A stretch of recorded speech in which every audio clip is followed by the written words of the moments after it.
Good morning, everybody.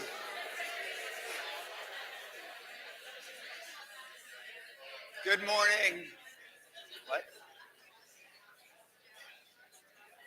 Say it again. The far one? Wow. I've already been told that I don't get to sit in the chair that I want. I have to sit in the other chair, so it's not a great start. Anyway, good morning. Happy day 3 of Flummunity Fest 2024.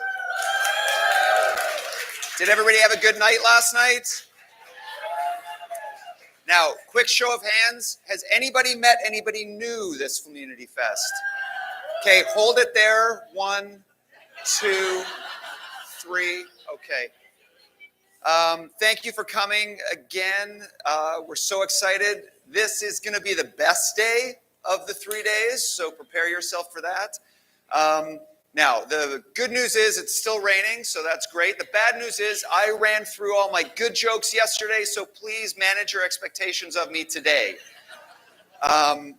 We are here on the unceded territories of the Squamish, Musqueam, and Tsleil-Waututh nations, and we are still in Vancouver, which is great. A couple of other things. The gift exchange is open. Who here has done the gift exchange before? Oh my gosh, what? Come on. Can I tell you something great about the gift exchange? Is that last year was, I'm going to guess it's 10th year. If you don't know what the gift exchange is, please go online and you'll see it there. Last year, I think, was its 10th year, and the increase of participation was 46% higher last year. It's grown every single year, but last year it really jumped up. So the pressure's on, and it's mostly on these people here who did not put their hands up. So let's keep an eye on those people. Okay, without further ado, please welcome Fluevog's Chief Design Officer, Arabella Barros.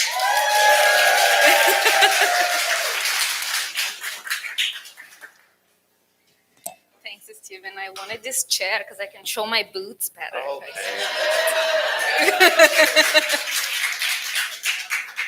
Okay, Sunday, we repeat a couple of the sessions every year. Sunday, this is one of them, and then Andrew with the shoe care is another one. It's always, they're both very highly reviewed at the end of Flummunity, so we always keep them, and we hope you love them still.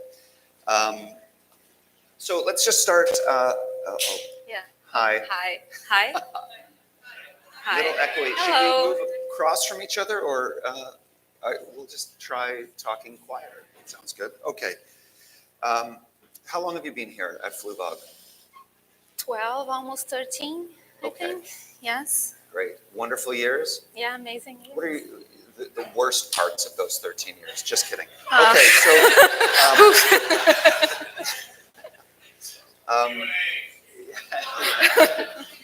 so what continues to inspire you and keeps you inspired to innovate at such a unique brand as John Fluevog shoes? It never gets boring here, like there's lots of things are like I like to say that John is like unpredictably predictable, or the other way around, like I always feel like I know what he's gonna come up next, and then I don't. So that's really interesting and inspiring, and it keeps going season after season. Personally, I'm usually inspired by contrasts and like things that contrast. And then I challenge myself to like match them in a way that they belong together. So like at Fluevog, what it means is like taking like something from the archive or one of John's sketches and then mixing it with some pop culture or music element or something current. And then it's something completely new. It's like seeing old things with a new, different perspective always. So it's endless, like the combinations you can do. Yeah. I mean, I wonder if that's something that you can work on, is ways to find inspiration. Do you think that's a thing? I think after the conversations with Zandra and Anna and John, like as much as you look for inspiration, like the truth is that they find you. And like you can, like, of course, as creatives, we're always seeking, but it's not, I feel like we have to be open-minded and then they will come to you. Like we have to be like aware of the environment and things happening around you so you can kind of catch things with your own lenses and then channel to product. What do you do when there must be dry spells where things are not coming when they need to come? Yeah, yeah. Um, yeah, no, like I'm like the other day someone was asking me like, what do I do when I'm not working, like hobbies. My like work for me is not work. I kind of love what I do. It's like I'm always working technically, which means like looking for art, music, inspiring things all the time. So like I wake up, I grab my phone and I'm looking at new things, and that it's not just like fashion, it's like a new band, a new album cover, like a new color or like nail design. Like now that's such a fun thing to watch, like all the designs, like Haley that works with me in the design team, like every month she has like a new like concept for her nails. So like Okay. you can find inspiration everywhere. It's a lot of pressure on Haley moving forward. Yeah. Can you walk us through your design process from kind of initial idea to final product? I know you probably get asked this a lot, but it's still It's interesting. fine because it's different every time, Okay. and probably the process that I described last year it changed since, you know. Right. So usually it starts with like a bigger picture, like direction from John, which changes every season, but always has like similar elements. Like, you know, he's like, he'll always gravitate to like medieval themes or like Victorian themes. And then it always has some like rock and roll or like punk rock references. So usually we set like a master like vibe theme for the season. And then we kind of break it down in like different like capsules or like little vibes because it helps us with like color stories. I'm very obsessed with color combinations. Like I always say I wear a lot of black as kind of like to neutralize like my connection with colors. But with the variety of Fluevogs that we design, we need to have some kind of like organization.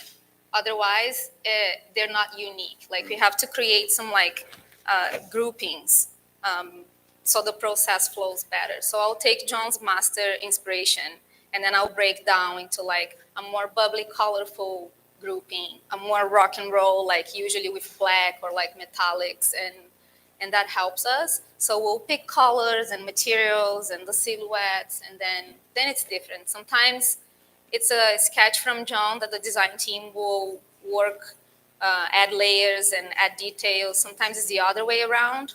We propose something to him and he'll be like, we gotta change this a little bit, and then he will sketch over. So we work very well like that, like layers and collaborating.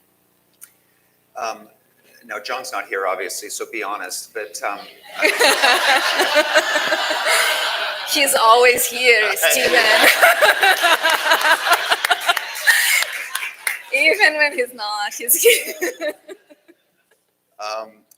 okay, so now you've gotten to that point. In terms of moving forward, then can you talk a little bit about the speed and the process for sampling? Yeah, so that's the concept process stage. Then after that, we have to request samples. And like, as you know, you visited our space yesterday. We don't make anything in Vancouver. We wish, sometimes we dream, but if you look at the variety of footwear we make, it would be impossible to have skilled people in Vancouver to sample all of them. So we have factories, amazing factories in different countries, and then we send them emails with technical drawings. Our developers will put together measurements and like, how is the lining? Is the shoe fully lined or like only partially lined? And like, what is the height of this boot? Is there a little gusset here? Is the zipper a metal zipper? We send all the details to the factories. Usually 2 weeks, like sometimes 3 weeks, sometimes 4 weeks. We get a sample and we'll do fittings, try on different people. Like we try to have like at least 4 size 7 models and then another 4 size 9 models to like see if the pattern works. And once the design is approved, we do colors and then we do wear tests. And then it goes on. The amount of time on average from the first thought to actually seeing it on the floor? It depends. Like the shoe we just launched, the Bells, it's a new family, Prowess, that I love. That one was like record time. That shoe was developed in like 4 weeks. And we were so excited. Like sometimes when we know exactly what we want, it just goes, you know. But sometimes we change our mind, like things change along the way. It can go like 6 months, or sometimes like 3 years. Right. Some Yes. projects take 3 years to Yeah. come together. Yeah. That's kind of fun to think about. I always find that amazing when we feel like something has to happen right then, or John feels like something has to happen right then. It can move not at a pace that when you see a shoe and you want it in another color, you just send us an email and it'll be there in 2 weeks. But sometimes things need time to kind of. Yeah. That's a nice word for fester. Yes, stew, percolate. Thank Yeah. you. Yeah. Yeah, sometimes we say that like it's not. Sometimes we feel like this shoe must happen. Yeah. I like to believe in the mystery of creativity and like things that like some shoes just have to happen, and Yeah. then they happen really quickly. Yeah, And like we don't have that much control as much as we wish we had. Yeah. Yeah. Keeps it interesting. For Yeah. Sure. Okay, you mentioned one of your favorite new styles, and I'm going to try to work gusset into more of my sentences. But what are some of your favorite designs or collaborations or collections that you've worked on in your 12, 13 years? Yeah. The usual answer is like they're all our babies. We love them all, but like some of them Like children, we know that's not true. Yeah. Right? I only have one, and she's the best. No, the Jimi Hendrix collab was really special to me. I think I said that before. Like my parents were Jimi Hendrix fans, and it's such an important like piece of like art and culture and influence for everyone that is into art, and just like to have access to his archive. That was like amazing, you know. Yeah. Like it was so good, like his drawings and sketches and like the drafts of the lyrics, and then when we scanned and translated his handwriting on that velvet, yeah, it was so it was special. like tingly special, Yeah, right? it was so really special, incredible. yeah. That collection was so large. We got to do so many fun things with Yeah, that. it's amazing. Any others that jump out? The 50 years anniversary collection was really special to me. I think that's when we were like organizing our archive, and it was an opportunity to like bring back a lot of vintage styles. Like our design team is really obsessed with the history of Fluevog. I think that's what keeps us so invested in the brand and the design. So like that was really fun. In terms of staying connected to trends, especially as our connectedness seems to accelerate every year, how do you balance with staying on top of what's trending at the moment while still maintaining the brand's distinctiveness? I think it's definitely a challenge, but like after 12 years here, and like I feel like I understand John and Fluevog pretty well, and we work very well together. I think we're very comfortable with each other when we are talking about ideas, that he will welcome my input and my vision, and I understand his. So like I'm always like trying to channel some fashion trends that are relevant. Like we usually don't follow trends, but some overall trends are relevant to us. And it's my responsibility to like bring that to John and bring that to Fluevog, and then try to channel that. It's like small drops across the line. And sometimes I'll come with something really exciting, and then I'll either have the John voice in my mind or his actual voice on the phone, like, Arabella, I don't know, like maybe that's just like pull it back a little bit. So it's working together, you know. And how has staying on top of those trends changed in the 12, 13 years? Or should we go with 12 or 13? What do you want to work with? 12 and a half. 12 and a half years. Yeah. That sounds great. That's smart. How has that changed over those Because years? shoes are always better when they come in half sizes. So. Oh, there we go.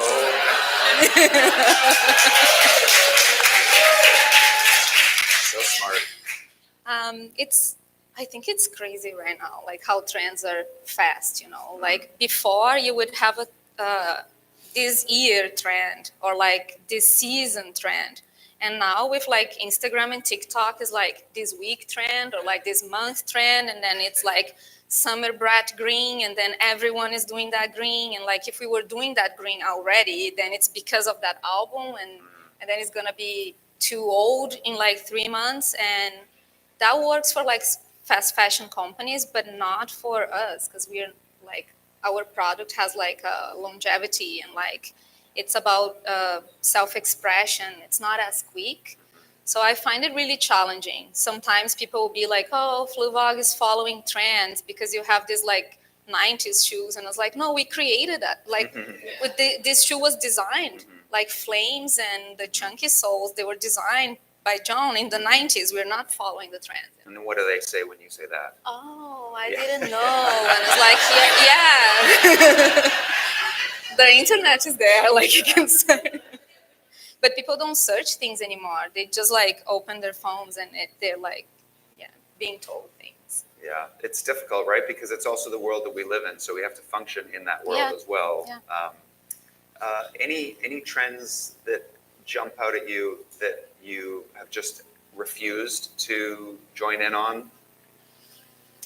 The whole like sneaker trend, which is like happening like right now, I wouldn't even say it's a trend. I think it's to stay. Like everyone after the pandemic, like everyone is opting for comfort, and there's so much more like super fun sneakers out there that people can wear, not only for like sports. That one was tough for me because like I like platforms, I like silhouettes, I like brocades and velvet. So like when suddenly you see that everyone is wearing sneakers, what do? You do sneakers with Zandra robes, you know. Yeah. So I think that's how we turn it around. And like now the DDFTs, like it was very hard for me because I was like, we have to channel Fluevog, and it's very like limited in a way. So I don't know if you realize, but the diamond shapes on the DDFT, they come from that super fine shoe that we have. I think is the Cardinal, and they're like sketched by John and translated to that Japanese 3D knit that we have on that sneaker. So it's very subtle, but there's a lot of like Fluevog DNA there, and just the fact that they're called DDFTs, like don't delay Fluevog today, like so there was a lot of like design details put in there. But I was very like hesitant with that project, and then when they arrived, I got a pair, and I was wearing that shoe for a month. I kind of matched my step goals like almost every day, and I was like, this is great. Yeah.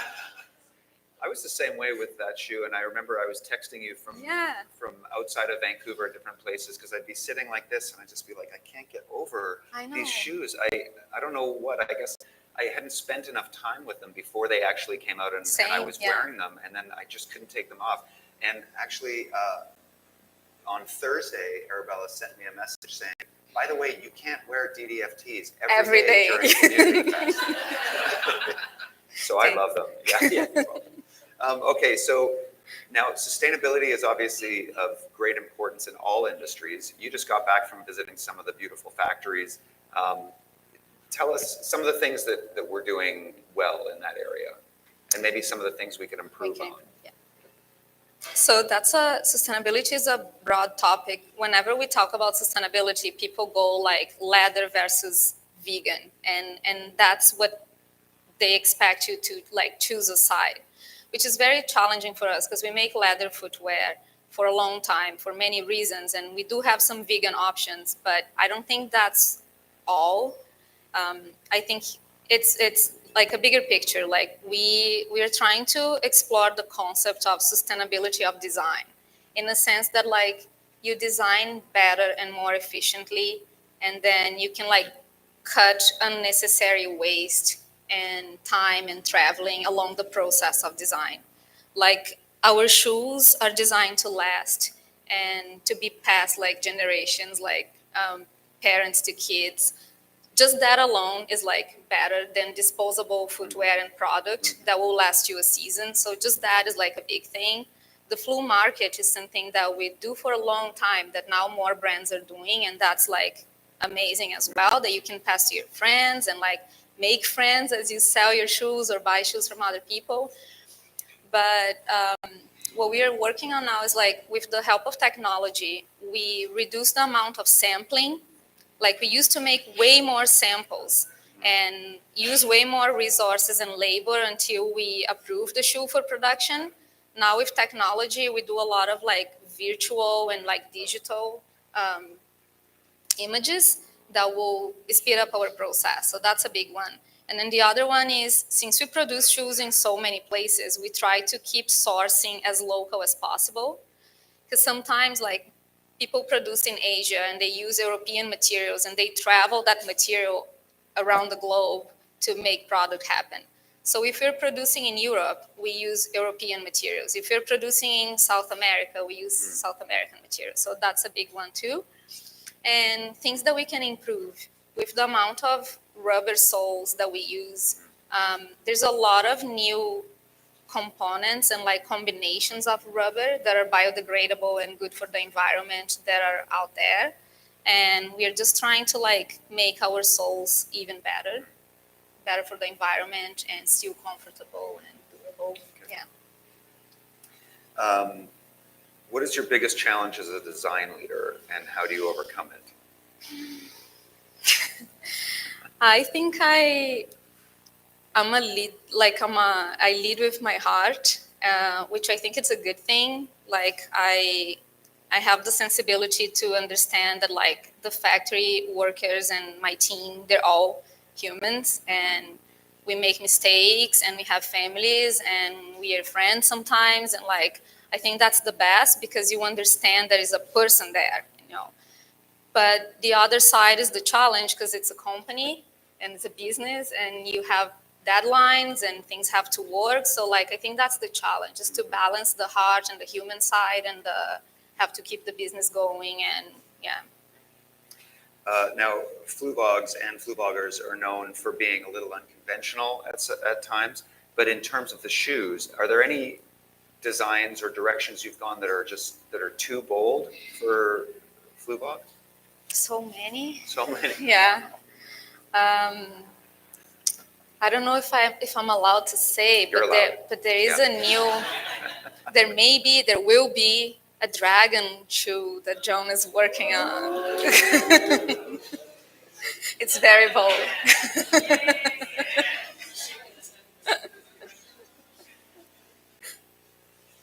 Okay. What do you do when you design something that you absolutely love, and then it just doesn't resonate when it hits the stores? We blame marketing.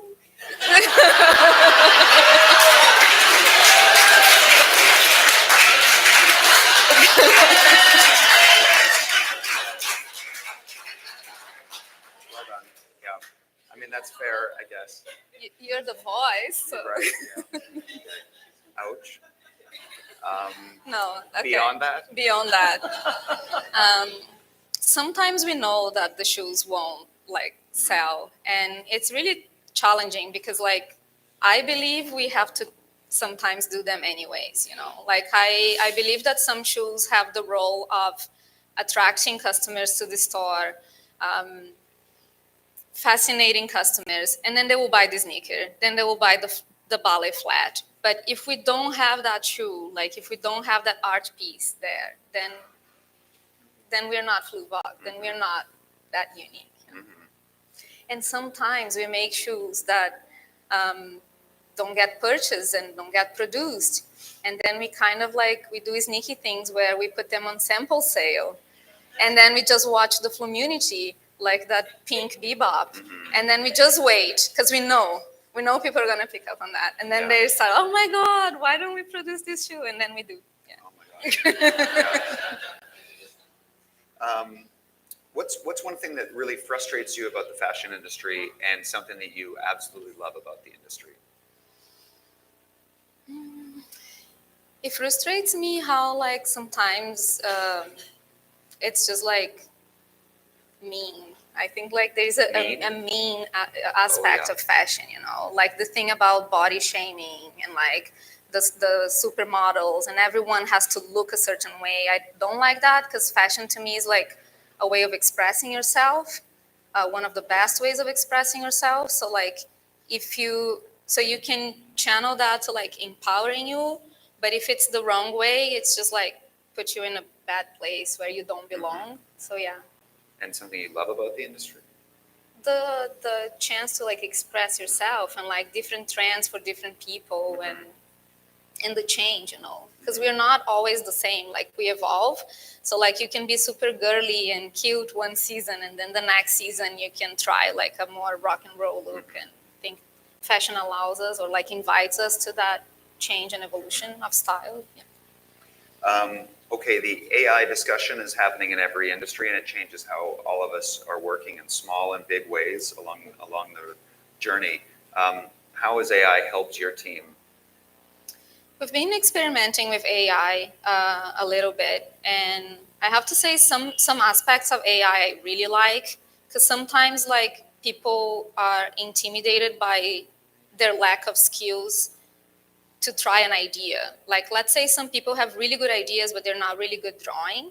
And with AI, it helps them with visualization and then empowers their idea and then they can make it happen.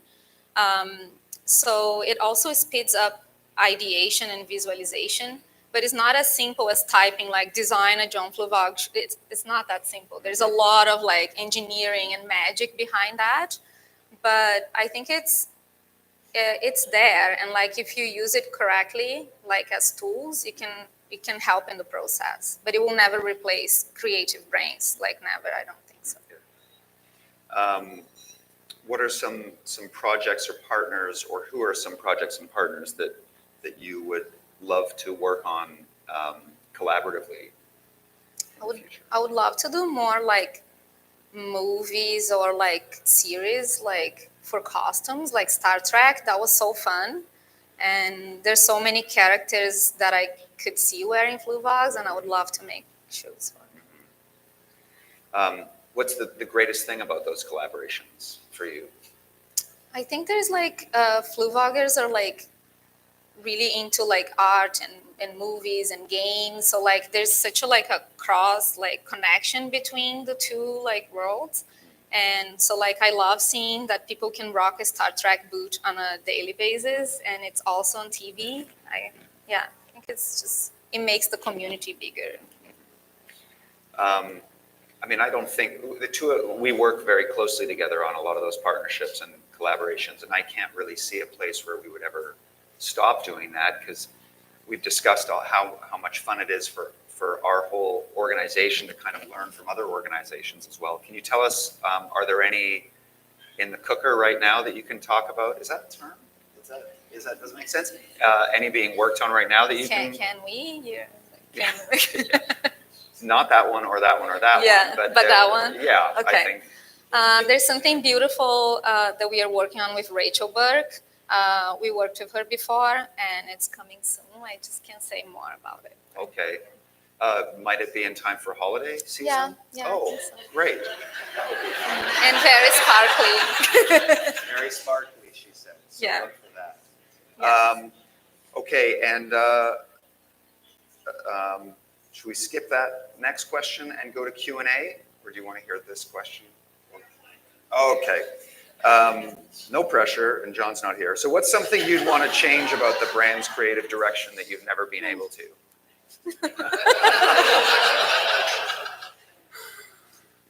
I blame you. You really wanted to hear it, so it's not even. Q&A? Yeah. Say again. Q&A? Q&A. Oh, amazing. Yeah. Okay, so we've got a microphone passing around here. Just to note, the great thing about the microphone is that means the audience at home can hear it as well. So please use it. Yeah, there we go. Oh, lots.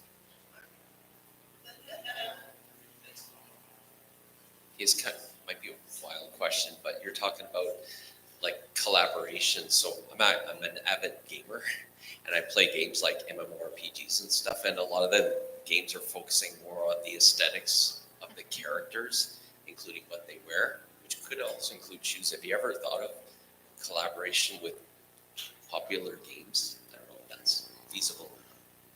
I would love to, yeah. Like my partner plays games a lot, and like he's a character designer, and we work together on like fun things sometimes. So yeah, I think there's a lot of elements on Fluevogs that are like costume or characters, but they're wearable. So it's so close. I would love to do something. We did have Kid Cudi in. Yeah, that's true. In Fortnite for the the second season of Strange New Worlds wearing the Starfleet boots, actually. I mean, I think we've thought about that as far back as Second Life and the metaverse and things like that in terms of talking about the digital world. All of these things, including NFTs and all of this, I mean, we have extensive discussions about whether or not that's right for us. I think also part of that for us, we don't have a real handle on how to approach it. And sometimes a lot of these partnerships, Bonnie Henry is a perfect example. Like there's just an organic connection. And if there's enough people part of the team that are also connected to that world, that's kind of how those things happen. And even talking about inspiration as well, I mean, sometimes we try not to question where those things come from. I mean, John mentioned it yesterday. You've mentioned it again here today. Sorry, I should just do this. Anyway, great question. Yeah. Hi. I just was very, very curious about the role that emotions play when you're like from conception to design, because there's some kind of transference going on. Because like, I mean, I travel a lot, and when I'm telling you, I never wear a John Fluevog shoe anywhere in the world. People just are beaming at me and coming up, and I mean, it's terrible. The worst thing is like I have those boots in red, and when you have to go through like customs and security, people hate me because I have to unzip them. It takes forever. But I've never had a piece of clothing that evokes emotion. Like even on my way here, guys seem to love this boot. They all have to say, "I love your boots." Like, you know, like it's something, I don't know, I just wonder if emotions are part of the creative process. And just another point, I think you should open up in the UK. It's where I'm from. I need these shoes in England. Oh, yeah, right. Also, apparently these maybe need another gusset. I want, maybe the production does. This is a sample. Oh, right, yes. Okay. Yes, I that's what I was saying about like leading with heart and designing with heart, I think, and that's one of the things I connect with John a lot. Like there's a lot of emotions on everything that we do and layers of emotions. And we believe that we like to believe that when people look at our shoes, it will just touch their heart somewhere.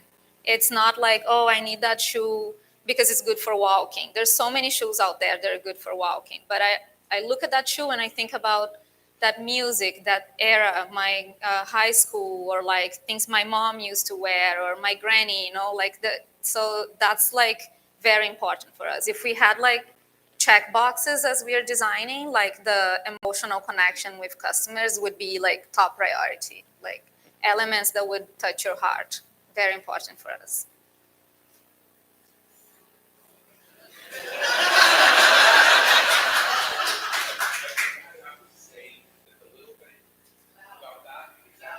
Oh, you need a microphone. No, you need a microphone. Yeah, I'm sorry to interrupt. No, I'm not. That's a great question. I've wondered that myself. Okay. And I believe that it is this. I believe that when I'm doing the shoes, I pray. And that's the end of that. So it's a spiritual connection. So that spiritual connection, when we tap into the creative in ourselves, it's a spiritual connection. And those are the things that resonate on really deep levels with people. So I had to kind of throw that in there because it's true.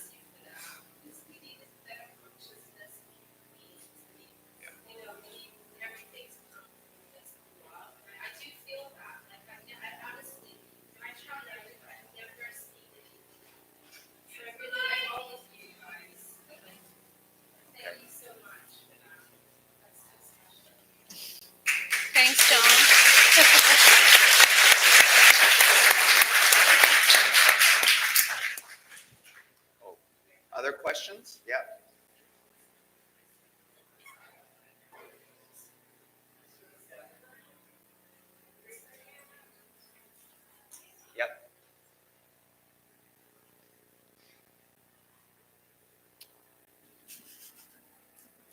So selfishly, you mentioned for the sustainability that you're producing less samples. How do you see that affecting what you offer us at the sample That's a sales? good question.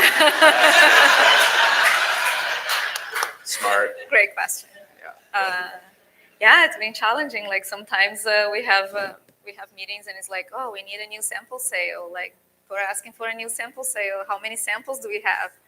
So yeah, unfortunately, we still need samples. Like usually we overdevelop by 30% what we plan to buy. So there is the number of styles that don't get purchased for stores, and then the multiple samples in the process of approval. So there will always be samples, don't worry. Last. Another question? There's one over here and one here. No?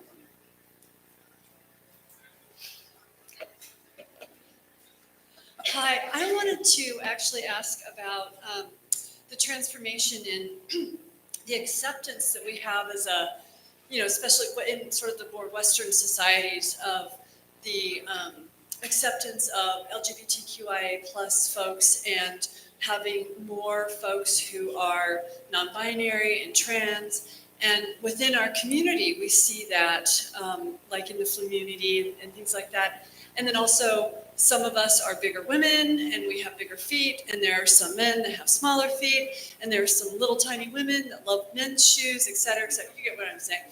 So I'm curious if you see this company moving towards maybe less gendered styling and patterns and all that kind of stuff. And then also in terms of how you present the sizing and the decision making. I know because it costs money in your company, right? But I'm just curious about whether or not you're able to start thinking about making smaller men's shoes, larger women's shoes, and then turning that into non-binary shoes. I hope that makes sense. Yeah. That's a good question too.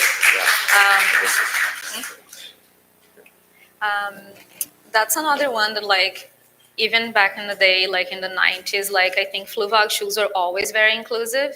Like I think John always made like heels for men and like androgynous shoes for women. And like, I think that was always there, And now like more brands are doing that and like voicing that as like a marketing thing. But Fluevog was always inclusive. John always says that we're all okay the way we are. And like we make shoes for people. So of course, in terms of like business and buying and like sizes and tooling and molds for injecting heels, that's challenging and it costs more money if we want to make more sizes. But we are very conscious and more making extended size run for like most of our shoes. Like we're including bigger sizes on high heels and smaller sizes on like more masculine looking shoes. But it's something that we talk a lot. Yeah, it would amaze you how often we are talking about that internally all the time. So we're doing our best and hoping to improve all the time. Hang on one sec. Sorry, something magical and wonderful is about to happen. Oh my God. It's a surprise. What? Okay, we're supposed to move. Just bear with us 1 second here. Okay. A little hand for Arabella. Okay, thank you. Do I take my chair?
get to love you. It's the best thing that I'll ever do. I get to love you. It's the promise I'm making to you. Wherever you come, Lord, I will choose. Forever I'm yours. Wherever I be, I get to love you. I get to love you. Baby, love, it changes who I am. I am undone.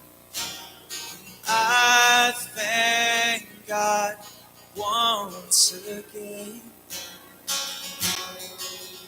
Oh, I can't believe it's true. Oh, I can't believe it's true. I get to love you. It's the best thing that I'll ever do. I get to love you. It's a promise I'm making to you. Whatever may come, your heart I will choose. Forever I'm yours, forever I do. I get to love you. I get to love you. I get to love you. I get to love you. I get to love you.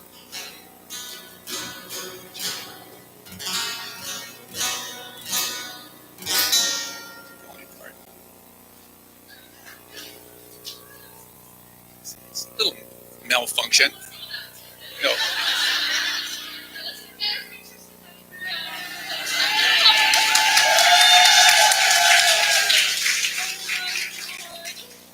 So some of you good guessers may have guessed that yes, indeed, it's a wedding.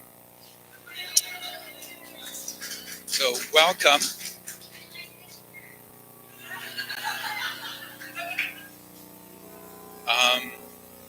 And it's a surprise wedding.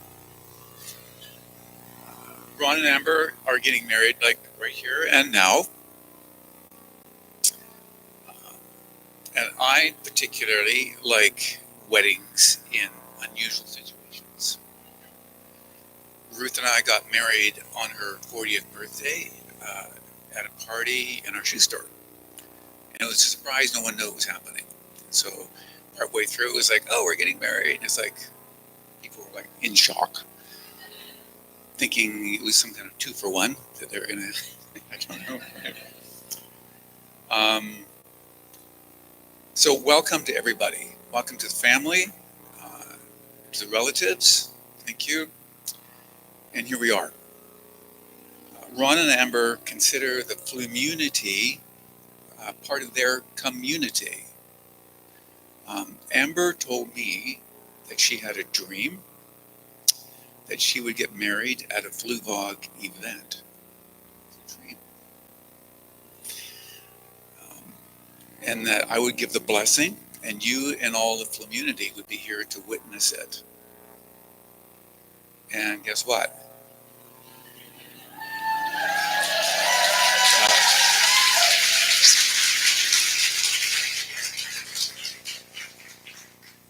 Love is a wonderful thing. You know, I don't know if you caught what I said when at the opening of the Flummunity, I said, you know, it's a love fest. And what greater love is this than when two people join together?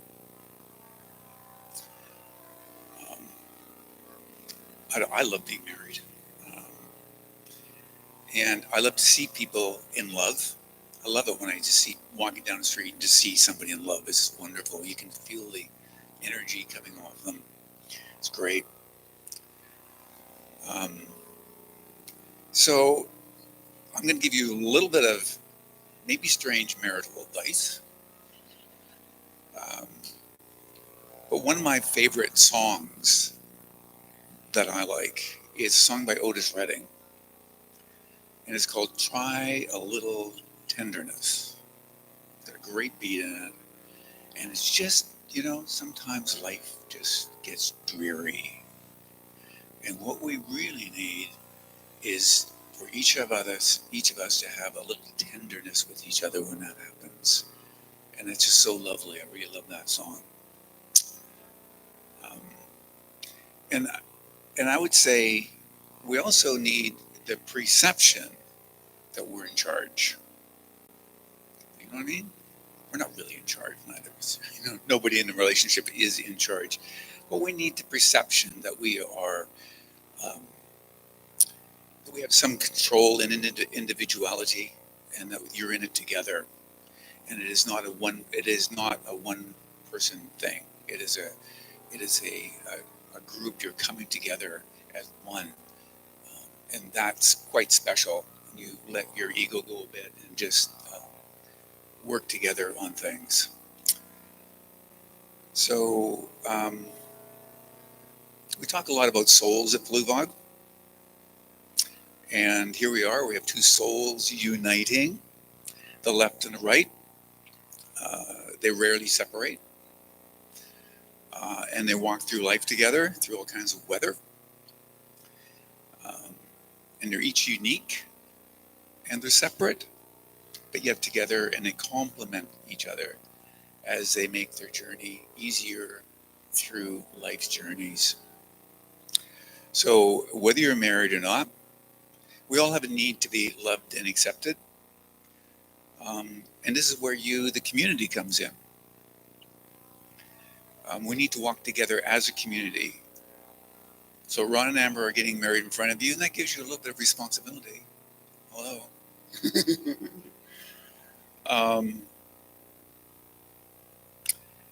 So I think we're ready to do the vows. Turn my page.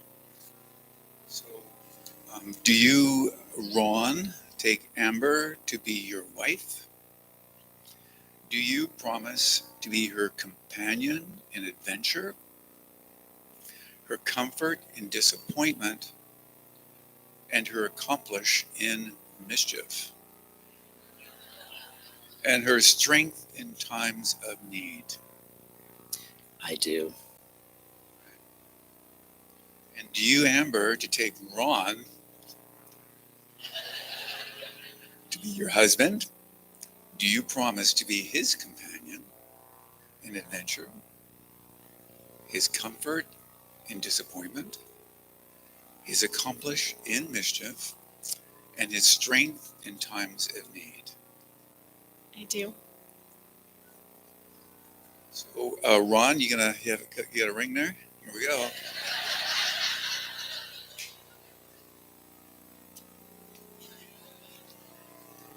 So here it goes, Ron. So place this ringer.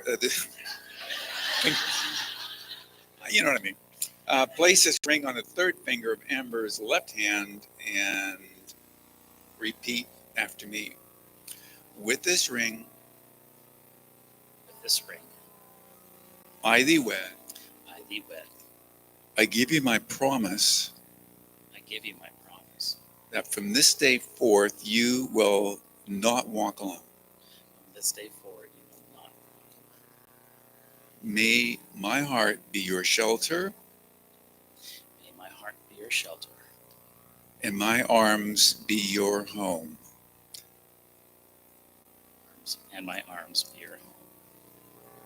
And Amber?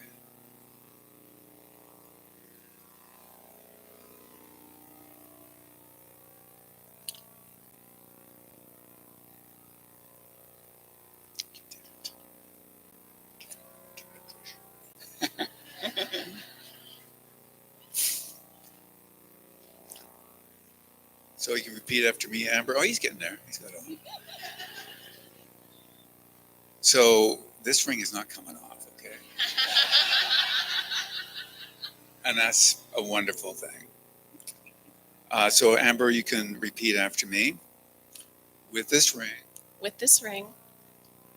I thee wed, I thee wed. I give you my promise that from this day forward, I give you my promise that from this day forward, you shall not walk alone. you shall not walk alone.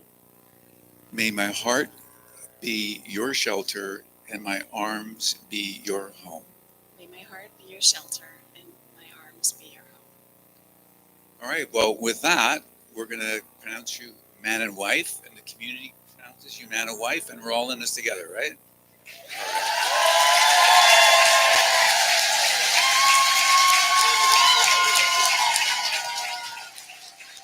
There we go. Here we are. We're married.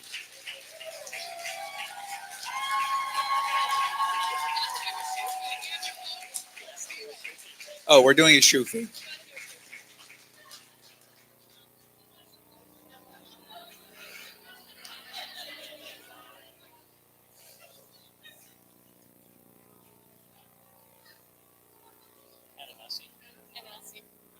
What's that? Oh, okay.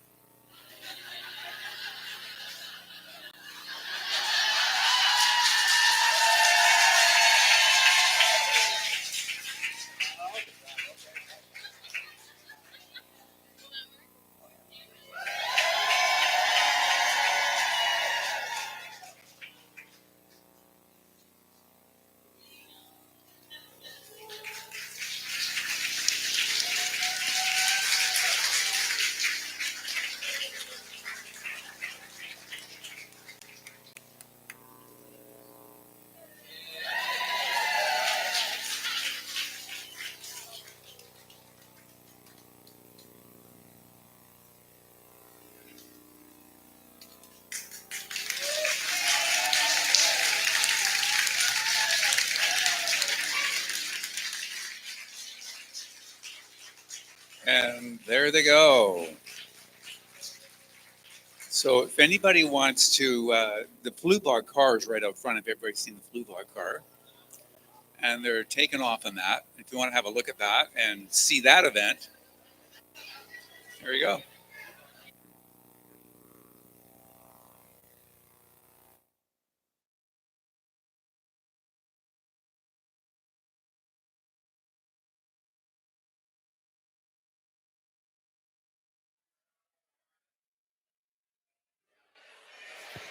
Hello?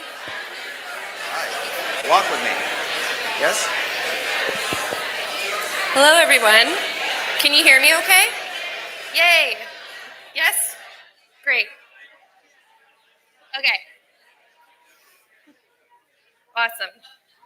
Hi, everyone. If I haven't had the pleasure of meeting you this weekend, my name is Kelsey. I am the Content Marketing Manager here at Fluevog. It's a much bigger applause. I wasn't even expecting an applause, so that's great. I have been with the company for 1 year, 11 months, and 18 days to be exact. So I am coming up on my 2 years. So Steve and I am going to request an ice cream cake at our next marketing meeting in celebration of that. Yes? Okay, great. So today, though, I'm actually here to talk specifically about your guys' amazing content. So we have the good fortune of just seeing all your amazing outfits through all of our social channels, and I am talking here to help you make those photos shine. Not literally, that would be really cool, but figuratively.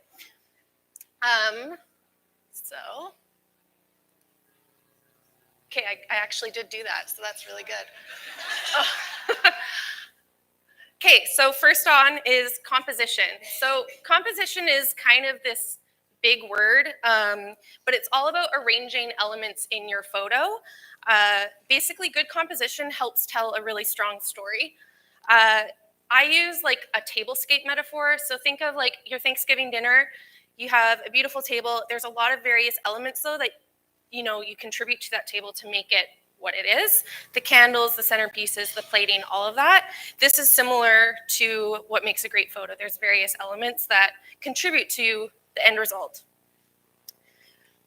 An example is rule of thirds. So for those of you that don't know what that is, basically think of a tic-tac-toe grid over your image, 2 horizontal as I say vertical, 2 horizontal lines and 2 vertical lines. You want to place your object or subject within those lines or at the cross sections. That just creates a lot more visual interest. It draws the eye in. It just checks off all the boxes. I'm going to show you a couple more examples of that in a second, but a few other things related to composition is framing. We deal a lot with this at work because some of our heels and some of our boots are sky high, as you know. And when we're shooting for, say, the Fluevog post or a social campaign, we always need to ensure that the full shoe is framed properly. So same goes for your guys' content. Lighting is also huge. So I always say, rule of thumb, natural lighting is always best if you can do it. It's not a requirement. Everyone has their own artistic eye. That is the beauty of photography. But when all else fails, natural light. Go up against a window, get outdoors, that sort of thing. So I'm just going to come down a bit. So the photo to the left here, that's Slim from New York, amazing content creator, Fluevoger. Everyone here is a Fluevoger that you'll see. But you can see a good example of the rule of thirds if you were to place those imaginary lines. She's anchored a little bit to the right of the image. She's kind of creating this nice like long line with her legs and positioning and just drawing your eye in and arguably to the shoes, which is ideally the main goal.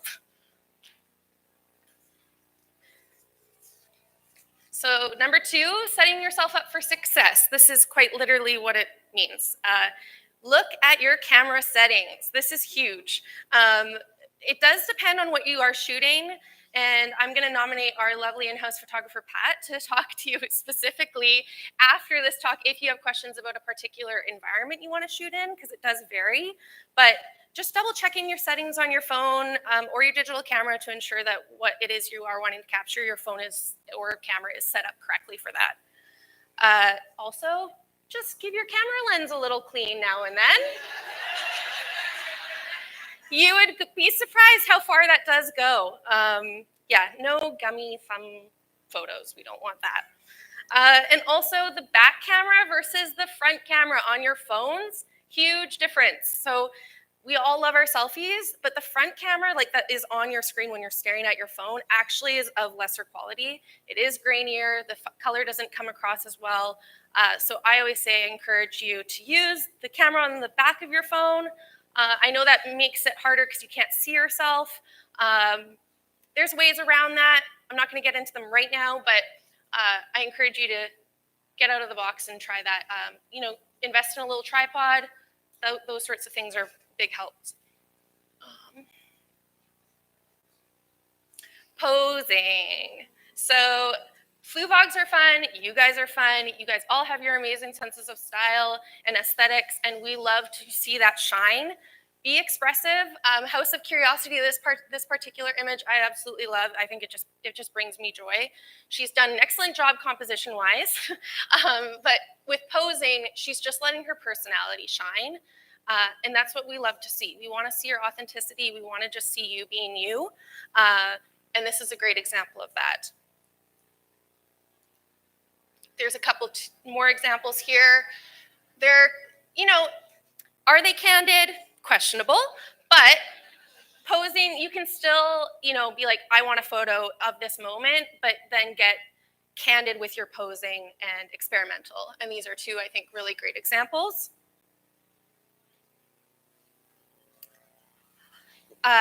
Not last, 4th on the list is optimization. So what I mean by this is optimizing is the process of implementing tactics to basically improve your overall performance of your content. So this tip might be a bit more specific to someone that if you are looking to get into content creation and monetize it, or maybe you're just wanting to have more people view your content and engage with it, optimization is probably the biggest thing you should be looking at. So that's ensuring that you are posting you're basically optimizing your content for the platform you are posting on.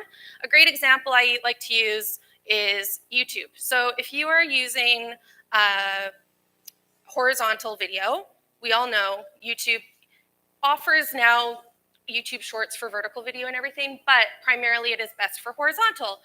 Think about then Instagram Reels, not great for horizontal video. So just ensuring that you're actually posting whatever you are filming, creating on the proper platform. Same goes for like a blog. If you are creating content around the written word, you have to optimize that for if you want to transfer that to, say, TikTok or Instagram or any of the other many platforms out there. Another few things to think about optimization would be like engaging captions, posing questions to your audience, just, again, bringing that personality in. Also for accessibility, this is becoming bigger and bigger with algorithms across all social platforms, as it should be. It's a long time coming. Alt text and subtitles, absolutely necessary in order for screen readers to capture your content and for those with different abilities to be able to consume that content. So subtitles for like on Instagram Reels, if you're talking, adding that in there in the app. It's there for you. You just have to sometimes seek it out a bit more. Lastly is tagging, tag. So mentioning versus tagging specifically on Instagram are two very different things actually. Tagging is when you physically tag Fluevog on your photo, and we actually can see, like we have a record of that more so than a mention is just you mentioning us in the caption. That is still great. Unfortunately though, those notifications get so bogged down that we end up losing and missing that content. So I always say, please tag us because better chance of us seeing your content, engaging with it, and reposting and sharing it with the rest of the community. A few other things to note. These are just little extras. Clean shoes, please. This is an obvious one, but I just had to put it in here. Authenticity, I kind of touched on that earlier. Just be yourself. That is always, if there's anything you take away from this, that is number one. Third would be like textures and colors. We love when we see you guys experimenting with that. Take, for example, the new Desmond in that, or not the new, yeah. Like any of our patent kind of leathers, I love to put that, like maybe you have a great, amazing like vintage shag rug carpet, play with that because that's like the patent with the texture of the carpet, there's something there, there's a visual interest. That's just one of many examples. But fourth would just be avoiding unnecessary clutter. We just, we don't want to see your garbage bins in the background or anything that just might be a bit too distracting.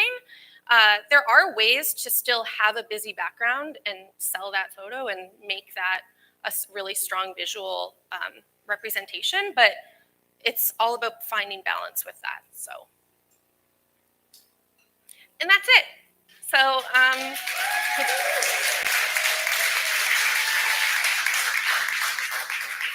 I think we might have time for a couple questions. Yes, okay. I'm so glad you're talking about accessibility with imagery and alt text in particular, and it doesn't get talked about enough. No. But once you start doing it, the question then becomes, how do I describe this image in a way that is most accessible to the user and friendly to the browser or format, whatever? Yeah. Do I call it, say, fun shoe in the city, or how do I get enough content in there to describe the amazingness of what that shoe is? Yeah, excellent question. Did everyone hear the question? Okay. It's a slippery slope in the fact that it kind of depends on obviously the photo, and if we're talking more SEO specific, like on a website versus like Instagram. I'm going to use Instagram as an option or as an example because that's often what I'm working with.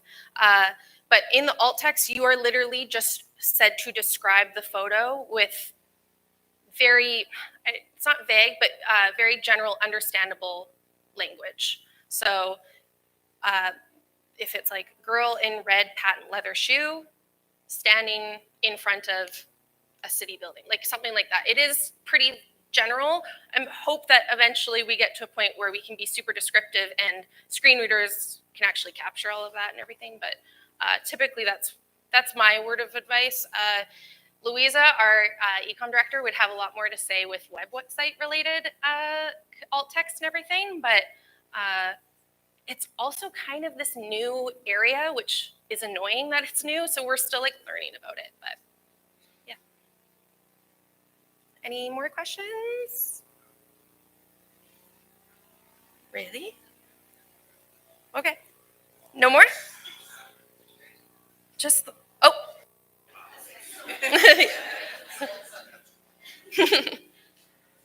Okay, new to social media, I just wanted to clarify. When you said tagging, yeah. Okay, so for me, I always think that means hashtag, but I saw you had an @ sign. Yes. So which do I use? Use both, but tagging, when what I was referring to there specifically was tagging Fluevog, like the account, on your photo. So that when you're posting on Instagram or Facebook, there is an option to tag people. Click that, and then you're going to come up with a whole list of all the followers and everything and your friends, and then you just tag Fluevog, and now we've been notified, and there's an archival like record that we can actually scroll through to see the photos that we've been tagged in. So I do that and do that. Yeah, do the hashtag. Keep doing the hashtag. So do both? Yes. Awesome. Both is best. Okay, thank you. Yes. Excellent question. Thanks for clarifying. Yes. You went past. Do you have it in writing, like in the page? If I go, I can find out all these social media. Oh, these tips? Like looking like for a record of them? Or somewhere? It will be on YouTube. I don't know if we can like share my slides or something somehow. Stephen is nodding yes, and that's my boss. So yes, we will figure that out. Last question, just in the back there.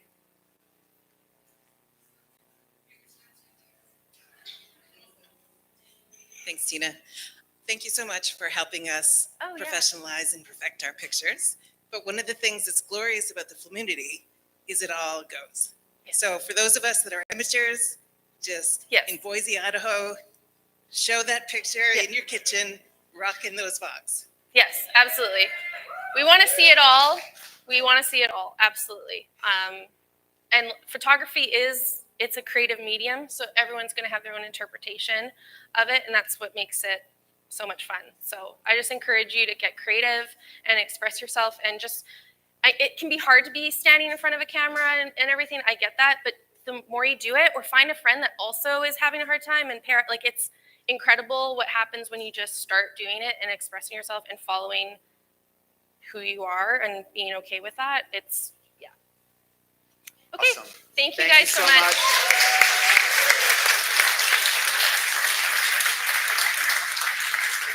Let's hear it for Kelsey. Let's give her something good.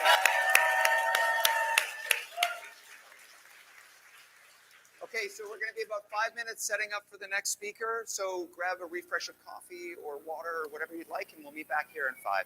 Thank you. Hi, everybody. Maybe not. Can everyone hear me? Give me a thumbs up. All right.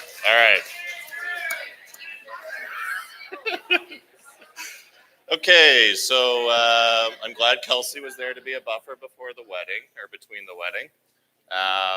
But we're gonna do some shoe care tips here today, and I'm gonna I've done this a few times, so people who have been here before, I apologize. You might hear some repeat stuff, but maybe it'll refresh your memory. And I'm gonna kind of just talk through what I'm doing. I'm gonna go through different materials of leather and how to care for them. And as I'm doing that, I might take some questions too. We'll talk after about your specific boots, but yeah. And because I borrowed all of Arabella's shoes, we got a lot of black. Arabella loves the black boots. I'm going to start with just a regular standard leather. Okay, so something like this. Everyone's seen these boots. Nothing. I don't want to say there's nothing special about this leather. It's great quality leather, very supple and nice. But it's not an oil leather. It's not a patent. It's not a fabric or anything like that. So the only prep I did beforehand here, you might be able to see it, especially with the patents. I took a damp cloth and I wiped down the left shoe on all of these, including this one, okay? first thing you want to do when you're going to clean your shoes is just take like a brush or a damp cloth, anything. You just want to get rid of all the actual just dirt that's loose on your shoes, because otherwise you're going to rub it all in and it's going to be really gunky and gross. But that takes time to dry, so I did that ahead of time. So imagine me wiping it down. I have proof. I kept the towel. See how dirty it is? That's the grime of the atmospheric river outside. So, okay, so first things first, you wipe it down, and then you're gonna take conditioner or a shoe cream, okay? So shoe care products, shoe cream and shoe polish. I always like to compare it to like skincare, basically, because leather is skin. So a cream or a conditioner is a lot like your lotion. It keeps your skin healthy and moisturized and won't crack. I hope your skin's not cracking, but it helps with your shoes. These aren't alive, so we got to kind of keep it alive, basically, with this. So that's that part, and then polish. It's like makeup. It goes on top. It's not the best for your skin, but it makes it look really nice. So, and you have to reapply it, basically, too. But I'm going to start with just the cream. And our products, our shoe care products, just so you guys know, it's by a French company called Saphir.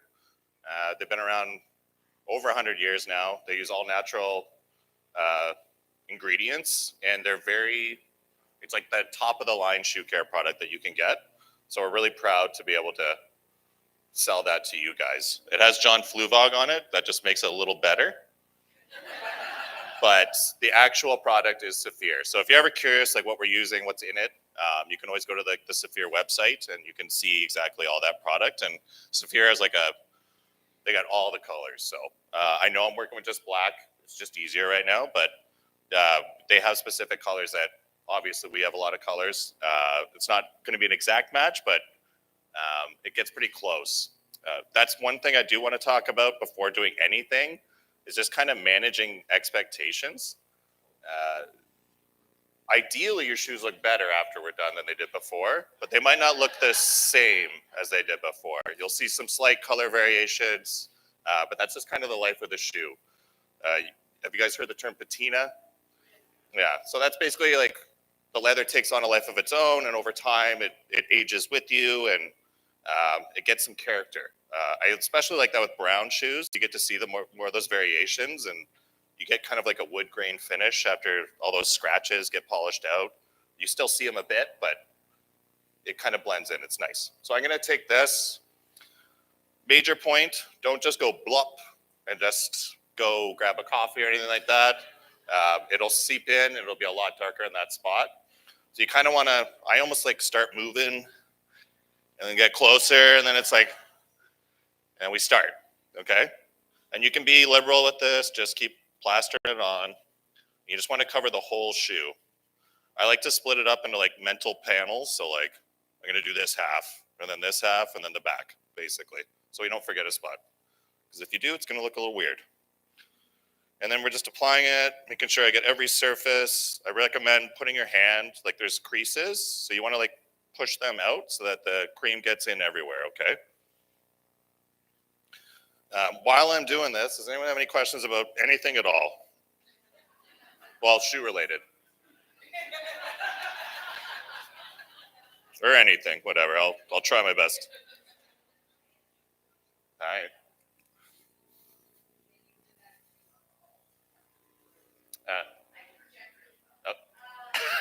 Yeah. So it's not like, it really depends how much you wear your shoes, right? So some people have like one pair of shoes they wear to death, and you might want to do it more frequently.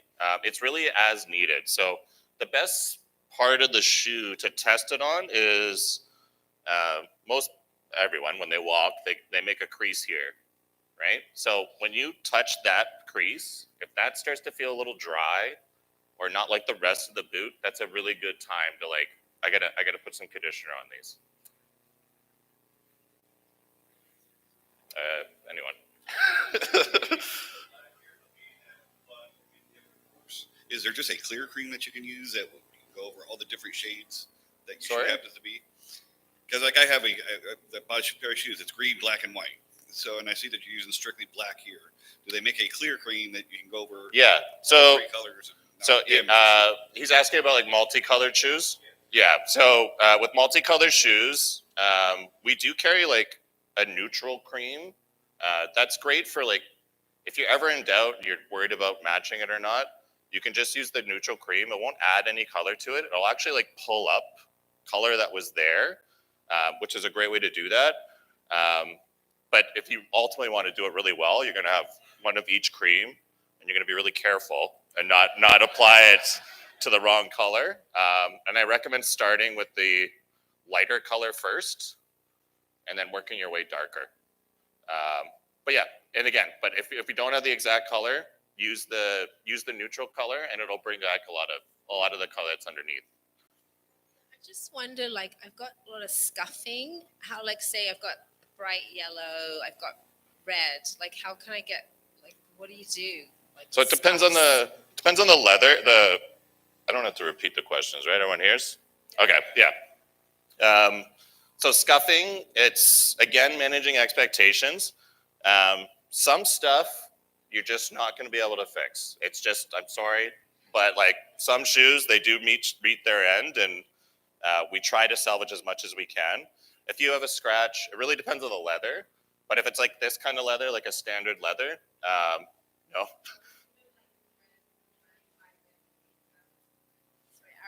Arabella's wearing the black.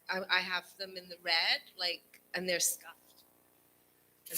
I think it's the hustle. So yeah. If it's a red, Yeah. if it's not patent, no. If it's just a red regular leather, then you'd want to use like a red conditioner, and that'll add some color back to it. But again, you're going to apply it to the whole shoe, and just be aware it might change it like a slightly different color of red. But again, that adds to the character. No, sometimes that's the answer, but we'll get to that when we get to the patent shoes. Okay. There's little tricks, and there's like so much products that you can use that's out there that are great. I'll try to mention a few ones that I use that I find are really effective. But I'll go through the different materials here. But yeah, in general, you want to try with the cream. If that doesn't work, there's a product called Angelus. It's a brand, and they make a lot of different like paints. Yeah, Angelus. Angelus. And they have a lot of different colors, but they're great for like if you actually lose all color, you can kind of paint. You're basically painting your shoe. And our staff and some stores get really good at like mixing and matching colors. It's just like a paint color theory, so you can mix and match and get the exact match that you're looking for. Okay, so I'm stupid. I live in Vancouver, and I buy suede shoes. Ah. From you guys, I buy suede shoes, and often in multicolors. So, A, what do you recommend for them? I don't wear them in the rain, but in Vancouver, you never know. And how often do you treat them with that to make sure you don't screw them? So suede is interesting. So suede's like, if you think of like I always compare suede to like a carpet, right? So, and then patent's like a linoleum floor. So like patent is like, it's flat and it's shiny for that reason. The light just bounces right off it. Suede, like carpet, is basically like, if you think about the carpet fibers, that's basically what suede is. It's called the nap. And you can like brush it one way and it looks darker and lighter. That's what you're doing. You're basically like kind of brushing that carpet. Suede is notoriously difficult to take care of. Because it's like a carpet, stuff gets in between that nap basically, or the carpet fibers, and you have to kind of brush it out. I brought a suede brush here, and I'll show you a little bit of how to do it. I don't have a suede shoe here. Velvet's a little different. Velvet's like more of like a fabric. That's like I'm going to talk about fabrics a little bit later, because there's so many different types of fabrics. It's really hard to give like a really concise answer for that. But for the stain, I figure, but the waterproofing in Vancouver is what I'm really looking for. Oh, okay. So waterproofing, basically this this cream, I think I got all this now, right? I lost track of my panels. Okay, you guys were watching, I got it? All right. So this here is our All Protector spray. It's also a Saphir product. It's great. You want to use this as sparingly as possible, basically. So I recommend, especially in Vancouver, you're going to use it a lot more. But basically, if it's raining outside, just give your shoe a spray with this. Just don't use it on like a patent shoe, but suede is fine. And you basically just hold it like this far. Don't go like shh. That's bad, okay? Give it some distance. Do it outside because it smells bad. And then just like do a nice little coating on your shoe. It is just like you're basically just putting like a thin layer of protection on your shoe. And it will wear off. So like if you put this spray on and then you knock one shoe into the other, wherever you made contact there is probably going to get rid of that spray, and that part of the shoe won't be protected. So it's not like some people think like I spray this, I can go dancing in the rain and jump in puddles. That is not the case. But it really does help if you do get splashed. It's great if you're at a Flummunity event and someone spills red wine on your shoes. It makes it a lot easier to clean. But it does, because it is applying a coating to it, it kind of doesn't let the air get to it as much. So skin, just like your skin, like needs to kind of breathe. So don't do it every single day if you can. Also, if you're like spilling drinks a lot on your shoes, like buy a few of these, okay?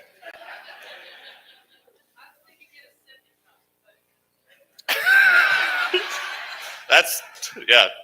Maybe we can start a new trend, adult sippy cups. Yeah, I guess that's what, yeah. We already did it. All right, look at us. Okay, so I've applied the cream to this. You want to kind of let it sit a bit. We don't have that time, so I'm going to just fast forward a bit. And you want to take your big brush here. This is made of horsehair. That's on purpose. Horsehair tends to not hold the shoe care products in it, and because otherwise it gets like really gunky. The horsehair tends to like last a lot longer that way. And you want to just give it a brush here, okay? So a lot of people do this. That's not really doing anything. The bristles aren't actually moving. You're just kind of moving the brush. You want to do like full strokes, okay? And even just without any polish, like I want you guys to notice how shiny this will get with just the cream. A lot of the times you don't need the polish, but the polish adds like a real nice shine to it, and I'll show you that. So basically you just want to take it, do full brush strokes, and just make sure you get every part of the shoe. So I really recommend doing that mental paneling so that you don't miss any spots. Does anyone have any questions while I'm doing this?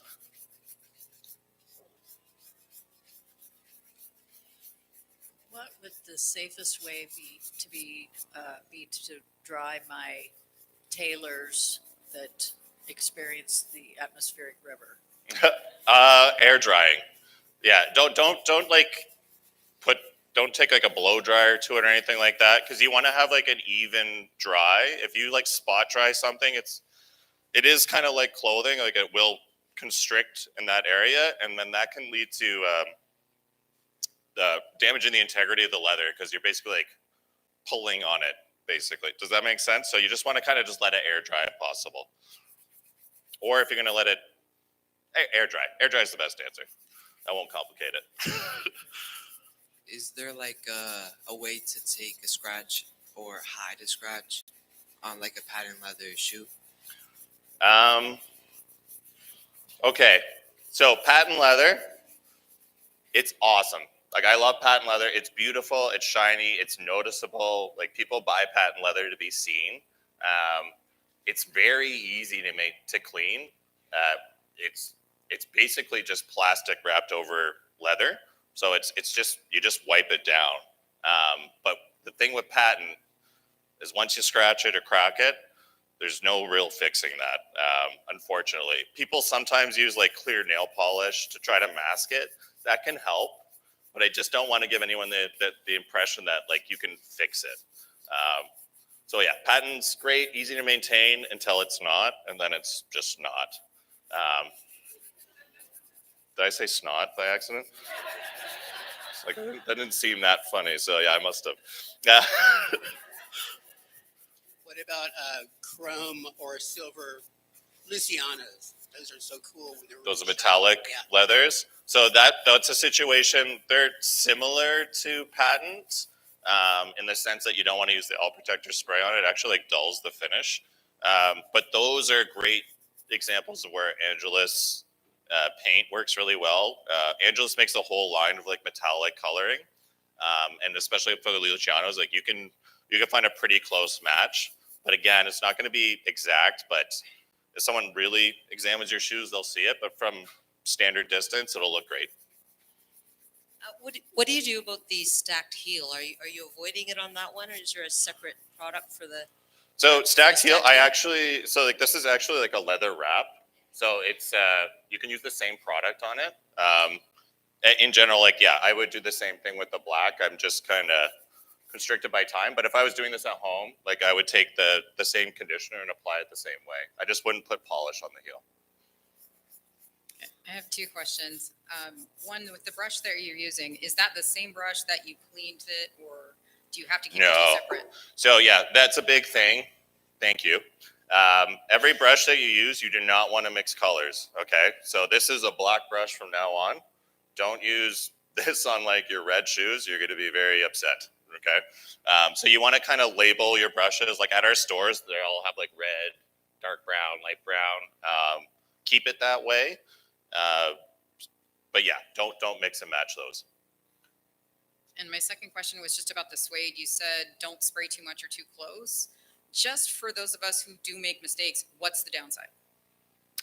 It gets like you're gonna soak the carpet. Basically, it's not supposed to be wet. It's like a thin layer that goes on. You don't want to make it too gunky. I wish I had like a crappy suede shoe I could show you. It doesn't look good.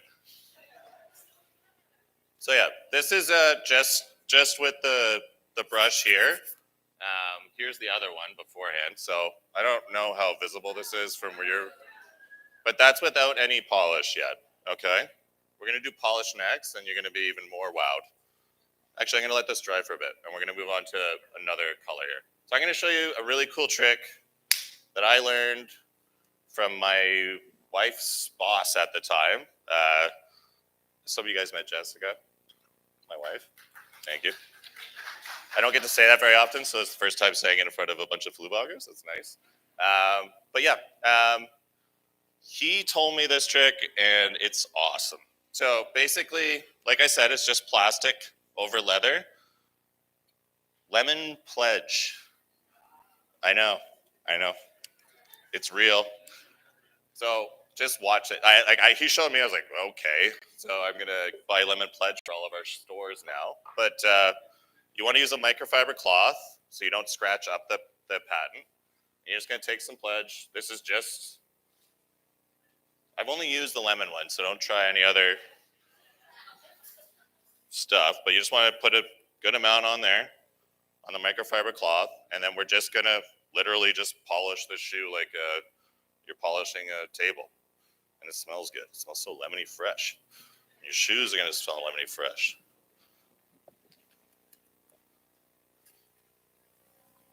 And this is just such an easy thing to do, and it makes your shoe like night and day different. So I'm eternally grateful for that tip from that man. His name was Ron.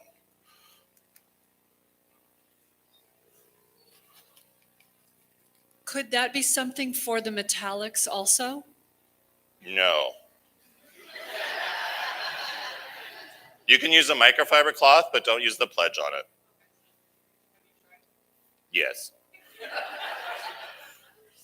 It's not the worst, but don't do it.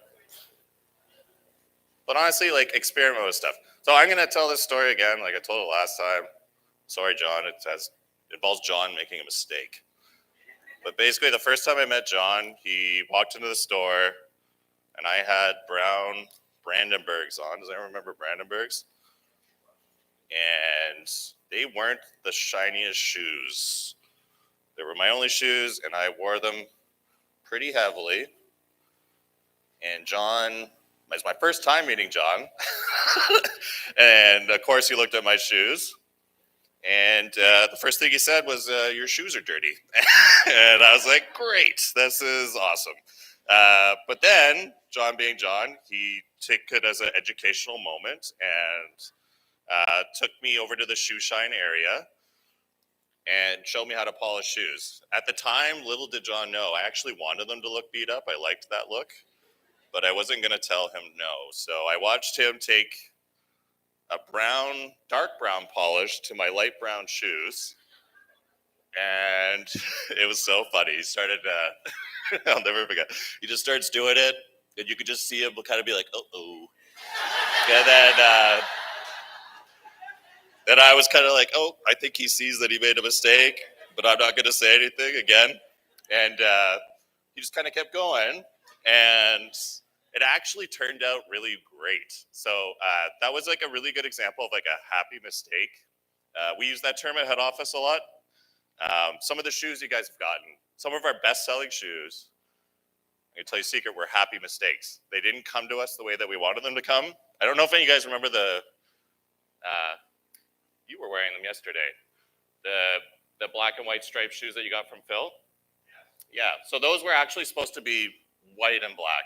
They kind of turned into like a yellowy, greeny, and black. Yeah, those Beetlejuice shoes, basically. And we were like, oh no, they're not what we wanted. And then we were like, wait a sec, these are kind of cool, and they're almost better than what we wanted. And then they sold really well. So that stuff happens, and like this is another example of that. When he applied that dark polish over the light brown shoe, it really added like a layer of depth to the brown, and you could see all these like variations. I always compare it to like a wood grain table. And it just added so much character, and I liked him even more than before. So thank you for that happy mistake, John, wherever you are. He's somewhere here, I'm sure. But yeah, it's that was cool. So please take a look at this.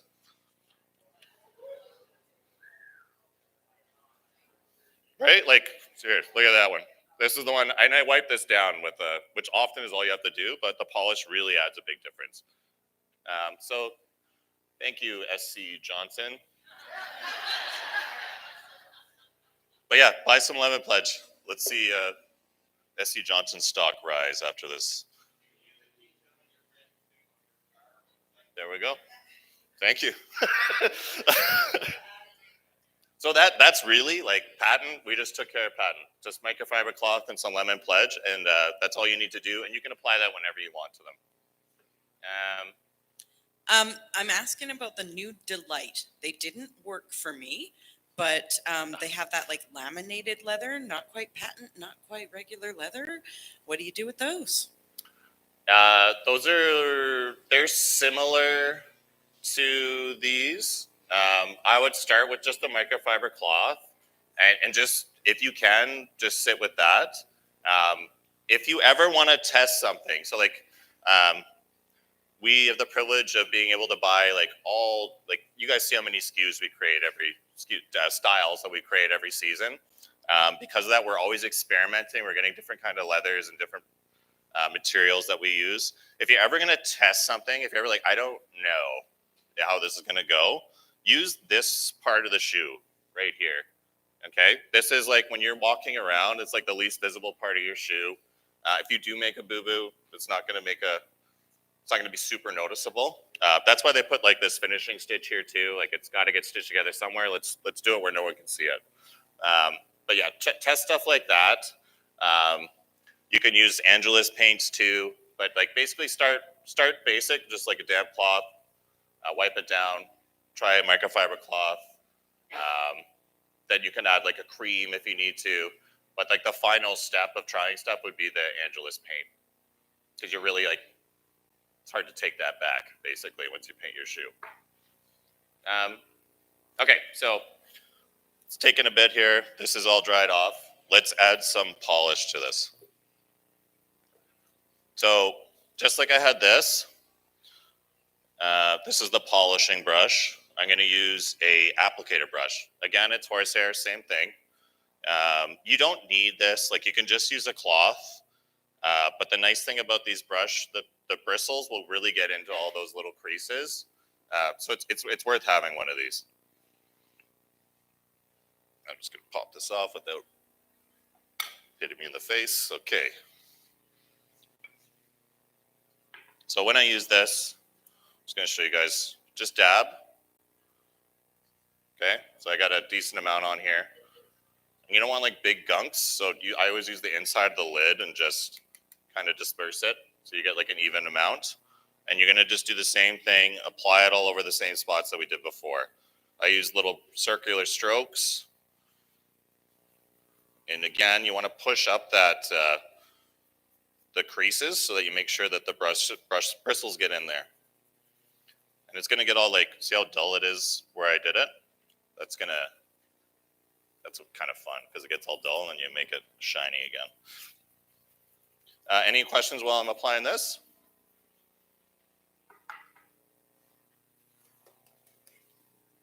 You mentioned that you use horsehair because it doesn't hold the product well. I have some pony hair shoes. What would I do to treat that, since it seems like they might be resistant to product? Pony hair is like, are there any like equestrians here? Anyone own horses?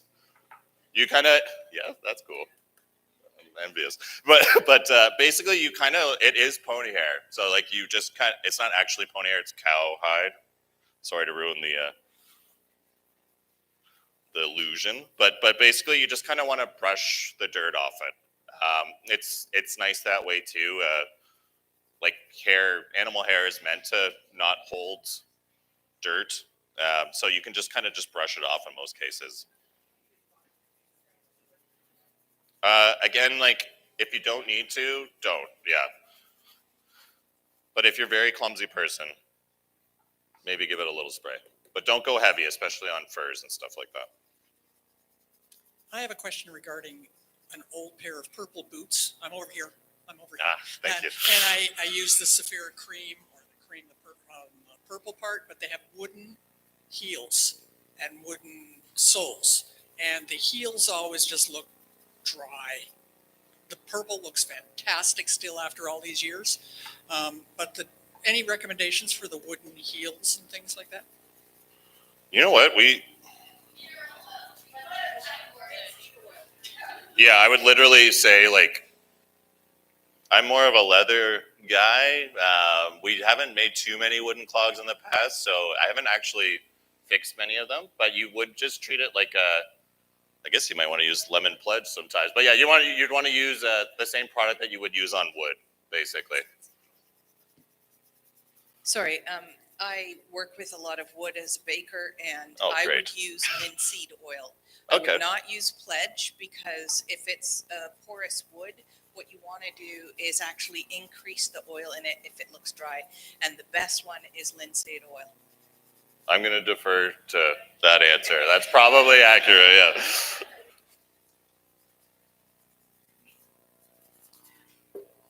When Arabella was talking about being able to, pass Fluevogs from, parent to child and the lifespan of them, sometimes you do need to do drastic repairs. Are all Fluevogs resolable, repairable? And the next question is, what cobblers, and are there any recommendations of people who actually can? That's a great question. And again, setting expectations this is a great segue. So not every shoe is resolable. Not every Fluevog is resolable. We use different types of constructions. So like a cemented sole, like a sneaker, a running shoe, it's literally just glue underneath, and there's not a lot of leather. So here, great. So this shoe, see that this is called like the upper, this leather here. And this leather actually wraps around to like here, basically underneath. There's some extra leather. So if a cobbler needs to resole something, they have leather to work with to actually put it back on. The cemented stuff, like when it comes off, it's like kind of just tears off. And you can't, there's some really good because like sneaker culture is so big. There's some cobblers that specialize in that, but it's far from easy. But it's possible. But it just to set expectation, it's not the simplest thing to do. Stitched leathers, like there's something. Has anyone heard of a Goodyear welt or a Blake stitch? Those are signs that your shoe was actually constructed and stitched together, and then a cobbler can actually just remove the stitching and then apply a new shoe or a new sole over top of that. Those are the shoes that are like multi-generational shoes, like because you can just keep resoling them over and over again. I have a lot of Fluevogs, those Brandenburgs. That was my first pair. Basically, I've had those resold a few times because they're special to me. And the way to tell that, like on a shoe, there's like on a Goodyear welt, there'll be like it's usually like here somewhere. It's usually on like a boot, and there'll be like a little cut in the notch of it's called the rand. It's like this part that goes around. That's a sign of like an authentic Goodyear welt. And then Blake stitching, you'll see like stitching going through the footbed. Oftentimes it's like, it's stitched. See this stitch line? That's like a Blake basically. And it will go through the footbed, but oftentimes it's,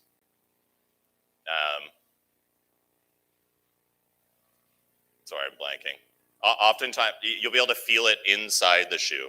And like shoes, it used to be a sign of like quality that they would actually not finish the inside of the shoe with the leather so that you could actually feel that and know that it's an authentic stitch.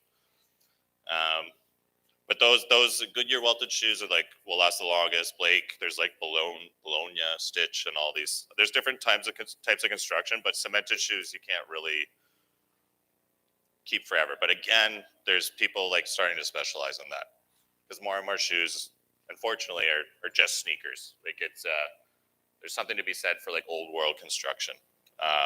Sneakers are great too, though. So we sell both. So it's great. Okay, so I've applied the polish. I took that shiny shoe and dulled it all up again. But here's where you get to really see the magic again. Oh, one other thing. Always put the lid on. Okay. I go to stores and I open it up and it's all cracked and dried out, and who didn't put the lid on? And everyone's like, no one puts their hand up. But it's you will have to throw it out if it dries out. Okay. So make sure that lid goes back on every time, and just get in the habit of doing it right after you're done. Okay, so we're gonna take that dulled up polish and then we're gonna shine it again. Okay, you can use the same brush. Ideally, you also have like a polish brush and a cream brush. You can get a huge kit of shoe care stuff. And so we just recently started a promotion. Actually, if you buy 3 shoe care products, you get 15% off all 3 of them. So that's a brand new thing we just started like 2 weeks ago. So again, full strokes. Make sure the bristles are doing the work. We're going to get even shinier than last time. And it's a little bit of a workout. I have a question about the blade stitching you were talking about. I'm over here. Mm-hmm. I think you were referring that blade stitching goes through the top to the bottom. Is that right? Onto the bottom where you're walking. Yeah, where your actual foot is. Yes. Yeah. But because, well, I have a pair of sandals from the Tigress. They were about 4 years ago. And they're like a leather and wooden bottom. And the stitching goes from where my foot is to that part where we're walking on the bottom of the sole. And I was wondering if I need to re-stitch that because the bottom, of course, wears out. The stitch is on the bottom and it's wearing out. That's the nice thing about Blake stitches and Goodyear welt. They kind of tell you when you need to resole it, basically. Okay. So once that leather wears in and you're actually starting to wear into the actual threads that are binding it, that's a good time to get your sole replaced. Right. Oh, well, the sole is perfect except for the threads. I just am wanting to prevent any problems. So I'm just kind of thinking, maybe I should just take that into a cobbler and they take a look at it, I guess. Yeah, like the stuff, like you could do so much at home yourself, but there's nothing is going to replace a talented cobbler. Right. Like at our stores, we really try to partner with like the best cobblers in the city because our shoes they're really special. They're not just standard shoes, so they take like a talented person to work on them. All of our stores, they'll be able to recommend you a cobbler. Some of our stores, we fly your shoes out to another city because we don't like the cobbler there. Like that's how far we go for you guys with your warranty. It's because it's a real shame. Like you take your shoes in, you paid money, and then they come back and they look worse. It's we don't believe in that. So you can talk to your local store and they'll recommend a cobbler. If you don't live near a store, check those Google reviews and read the responses and try to find the best cobbler that you can. A good cobbler will sit and talk with you about your shoe and what you want and make sure they understand what you want, and they'll do their best to achieve that. And they'll set expectations. They'll tell you, I can't fix this. And that's a good cobbler. Perfect. I'm not sure if I'm going to jump ahead to the shoe trees you have on your left there. Yeah, sure. I cannot put my shoes in the closet without shoe trees, so I have like 50 pairs of those. Oh, you're the best person. Thank you. Honestly, yes. If anybody doesn't use shoe trees on their Fluevogs, oh my God. So I'm just wondering, because it keeps the shape like nothing else, especially when we have the moisture coming from, there we are. Yeah. When you have the moisture coming from outside and inside, I love it. But the problem is you need 50 pairs of shoe trees. So can I store them without, or store them with just the paper it comes with? Yeah. I'm going to take a minute just to segue into shoe trees because thank you for doing that. Basically, shoe trees, they do exactly what she was saying. Like they go into your shoe, like, and you notice like when I do this, see how it expands? That's trying to like fill your shoe. Those creases that happen when you walk, you can really minimize those getting really deep by putting a shoe tree in your shoe at the end of the day.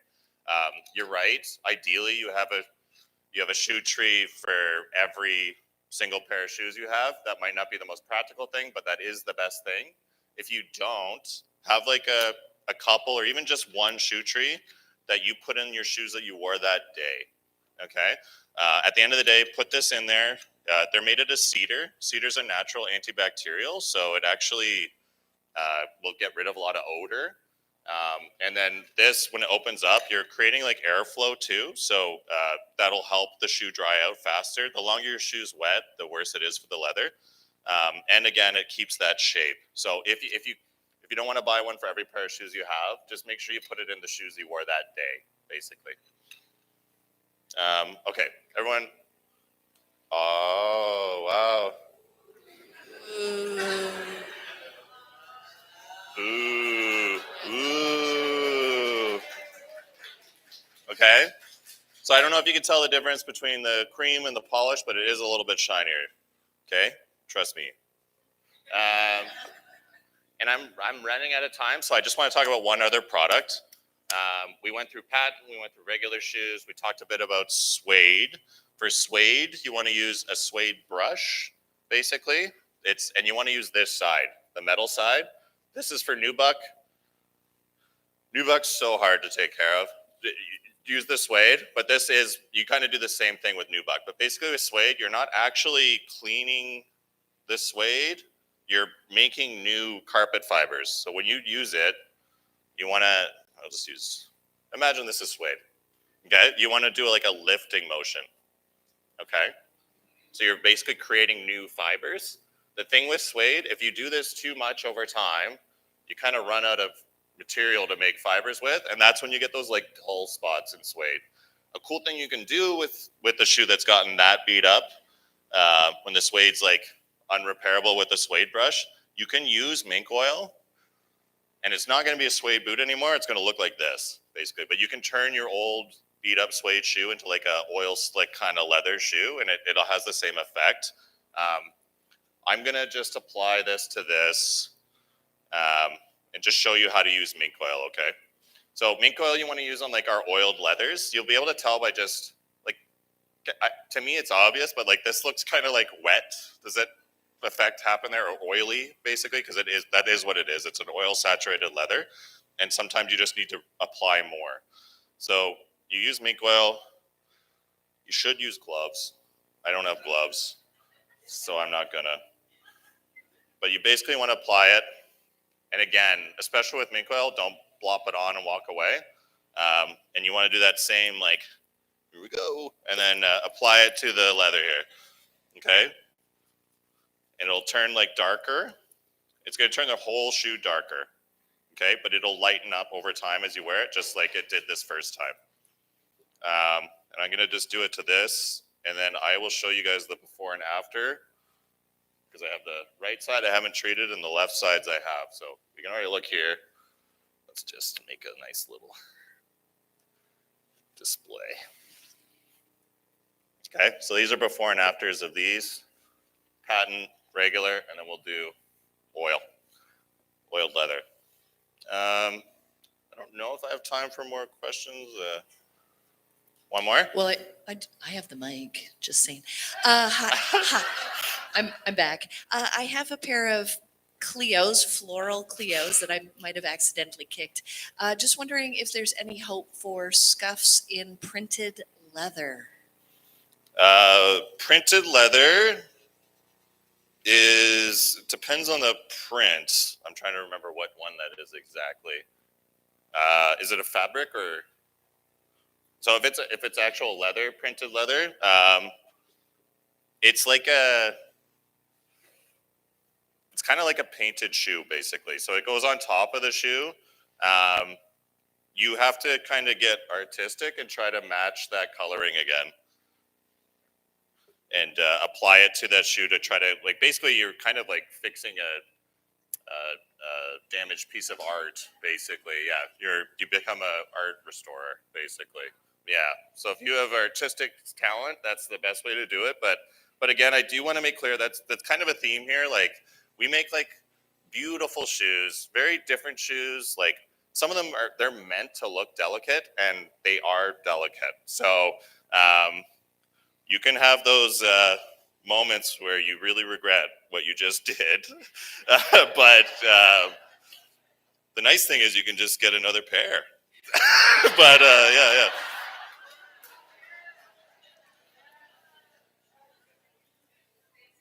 No worries. So I think that's it for questions. I'm going to keep doing this, so if you just want to watch me.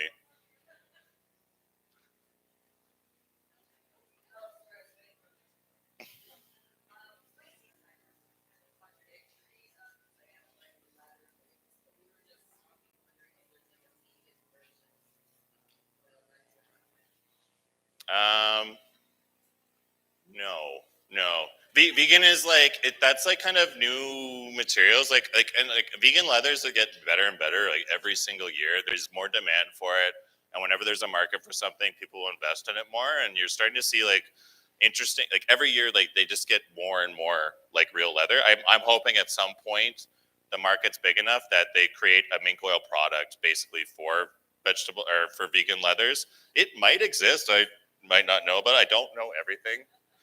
Just so you guys know, but I try my best, but yeah. Yeah, maybe, yeah. It's a vegetable-based oil.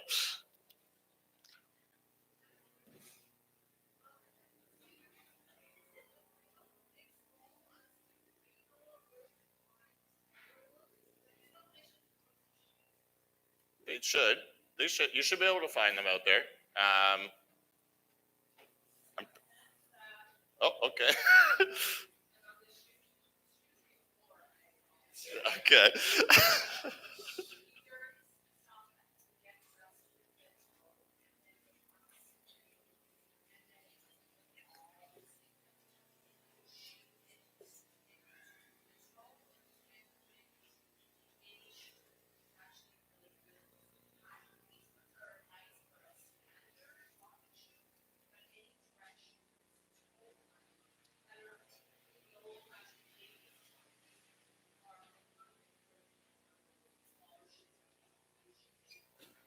Yeah, they make like shoe trees specifically for heels and stuff. It's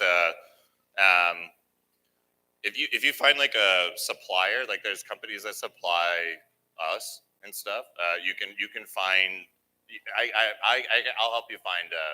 If you talk to me after, I'm sure we can find one for you. But they do come in smaller sizes. But it's just like shoes. There's not as many made in the smaller sizes.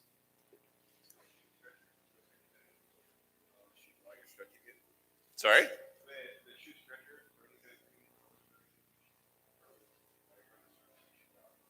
Is there any kind, like, sorry, I couldn't hear that last little bit.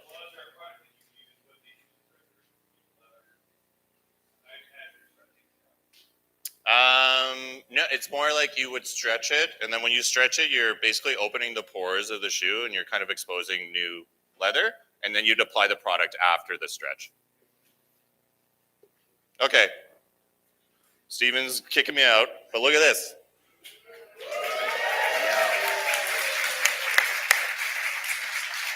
Thank you so much for the oohs and ahs. This is fun. I like doing this every year. Come back next year, and I'll answer more questions. Let's hear it for Andrew, you guys. This is why you use a glove. You know, I never get tired of hearing the smooth, silky sailings of Andrew's voice. I'm sure we can all agree. And I'll just tell you, if you ever get a chance to hear this guy giggle, there's almost nothing better. Thank you, Andrew. Yeah, no worries. I'll just... Good. Okay, maybe we can't be here together, I'm not sure. Okay, where are we here? Okay, we're close, so close. I just can't stop thinking about Ron and Amber, which is so exciting. It was so beautiful, so fun. It kind of went off without a hitch. Is that possible? Boy, oh boy, that was great. Also, big shout out to Christina and Colin, who were here earlier. So Christina and Colin were also married by John at Flummunity Fest 2019 in Portland.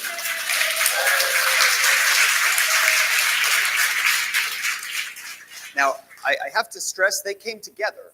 So that's good news. So Flummunity Fest has a 100% success record for marriages.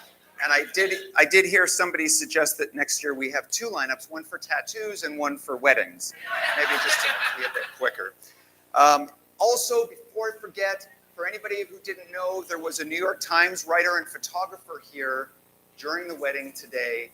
And my understanding is next Sunday, if you get the New York Times and take a look in the vows section, there should be a pretty decent sized story in there. So that's pretty fun and wasn't stressful at all. Yeah. I have to tell you that originally, I don't have to tell you any of this stuff, but it's fun. Originally, Amber was supposed to be upstairs and was going to come down the stairs here. And at the last moment, she told me, she's like, I'm going to pull up in a car and come in at the exact time, because when the New York Times sends a photographer to your wedding, you don't do your own makeup. So this brings this year to a close, which is fun. I can tell you also that next year, a weekend in October, keep it open. We'll let you know when we can, but we have confirmed that the location will be Vancouver, and it's just down the street from Vancouver City. And so feel free, exactly. Feel free to book your tickets now, right? Get there early. I want to thank all of the speakers today. It was so fun. They were so good. Think of your favorite speaker that you saw up here and then clap appropriately. Let's hear that.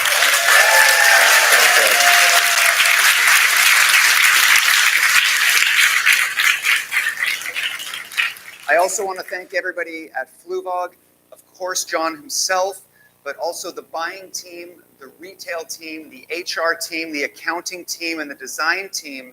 These teams all work so hard, and all those Fluvogologists in the stores work so hard to keep this going and to keep working on it, to keep getting the shoes on time, all of those things. They have just been, they're phenomenal year round, and so they were a great help with this. And I also have to stress that the marketing team has been, careful, the marketing team has been working on this for months. And anybody you've seen running around like a headless chicken, those are the people. And if you could, and they're not shy at all, but if they could put their hands up, I see 3 up there, there's 2 over there.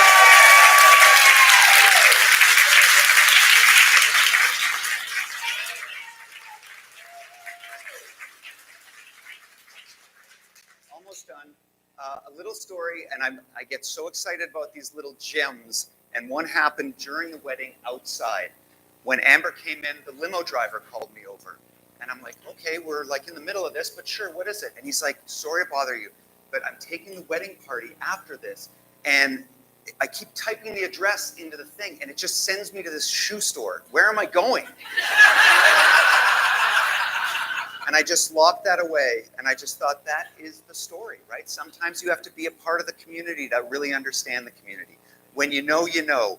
And I just thought, you know, bless you, you've got the right address. They're going to a shoe store after this. Right?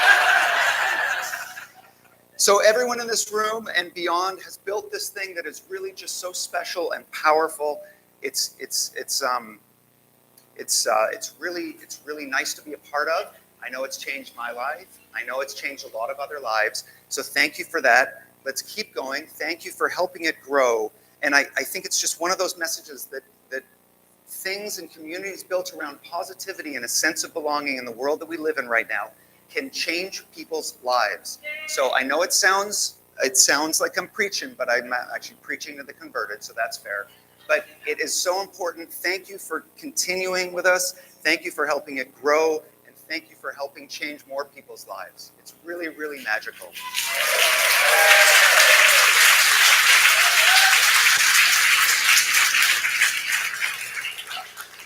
That's it for me.